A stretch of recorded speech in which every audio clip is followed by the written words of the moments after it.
आषाढ़ का एक दिन नाटक है, उस पे अस्तित्ववाद का प्रभाव देखते हैं। तो उसके लिए देखते हैं कि कालिदास है, वो एक कालिदास का व्यक्तित्व है, एक भावुक कवि का व्यक्तित्व है। उसके लिए स्वाभाविक जीवन यही हो सकता था कि वह ग्रामीण जीवन में प्रकृति से निकट रहते हुए साहित्यिक रचनाएं करे, किंतु उसकी स्वतंत्रता और उसकी भौतिक परिस्थितियों व अन्य व्यक्तियों के दबाव में खंडित हो जाता है उसका व्यक्तित्व। जैसे आर्थिक अभाव, सामाजिक तिरस्कार जैसे तत्व उसे प्रतिक्रिया करने पर मजबूर करते हैं और वो राजकीय निमंत्रण का प्रस्ताव कुछ अनमने मन से स्वीकार कर लेता है। यह उसका पहला गलत निर्णय होता है, क्योंकि यह निर्णय उसे अपनी अंतरात्मा से नहीं बल्कि बाहरी दबाव से लिया गया था। ऐसा निर्णय स्वाभाविक रूप से व्यक्तित्व विभाजन और विसंगति बोध जैसी समस्याएं उत्पन्न करता है। कालिदास की इतनी भूल नहीं, वह आगे चलकर पुनः गलत निर्णय करता है।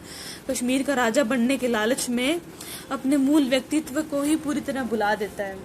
उसी का स्वाभाविक परिणाम होता है कि वो बाहरी जीवन में बहुत सफलताएं अर्जित करता है, किंतु अपने आंतरिक जीवन में निरर्थकता बोध उतना ही बढ़ता जाता है।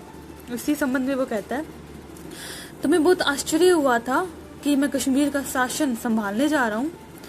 अभावपूर्ण जीवन की वह एक स्वाभाविक प्रतिक्रिया थी। संभवतः उसमें कहीं उन सबसे प्रतिशोध लेने की भावना भी थी जिन्होंने जब तक मेरी भर्त्सना की थी, मेरा उपहास उड़ाया था। वहीं कालिदास का दूसरा कथन, अधिकार मिला, सम्मान बहुत मिला, परंतु मैं सुखी न हो सका। किसी और के लिए वह वातावरण और जीवन स्वाभाविक हो सकता था, पर मेरे लिए नहीं था। मुझे बार बार अनुभव होता कि प्रभुता और सुविधा के मोह में पड़कर उस क्षेत्र में अनधिकार प्रवेश किया है और जिस विशाल में मुझे रहना चाहिए था उसे दूर हटाया हूँ।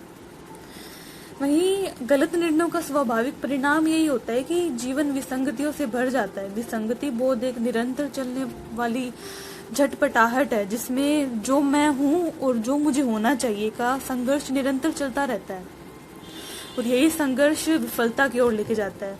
फिर कुछ गलत निर्णयों का स्वाभाविक परिणाम है विसंगति, लेकिन उसको बदलने के लिए बहुत कठोर निर्णय लेने पड़ते हैं, लेकिन हर कोई इतना सामान्यतः वो निर्णय ले नहीं पाता। कालिदास का संपूर्ण जीवन भी इसी विसंगति से भरा हुआ जीवन है। मल्लिका और विलोम को देखें तो उनका जीवन भी विसंगति बोध से ही भरा हुआ है।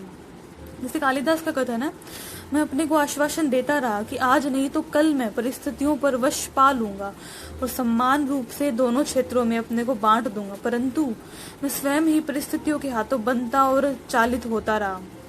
और एक दिन मैंने पाया कि मैं सर्वथा टूट गया हूँ। मैं वह व्यक्ति नहीं हूँ जिसका उस विशाल के साथ कुछ भी संबंध था। विसंगतिपूर्ण जीवन का स्वाभाविक परिणाम होता है कि मनुष्य अपने व्यक्तित्व से अलग हो जाता है। आत्मनिर्वासन या जिसको कहते हैं अजनबीपन।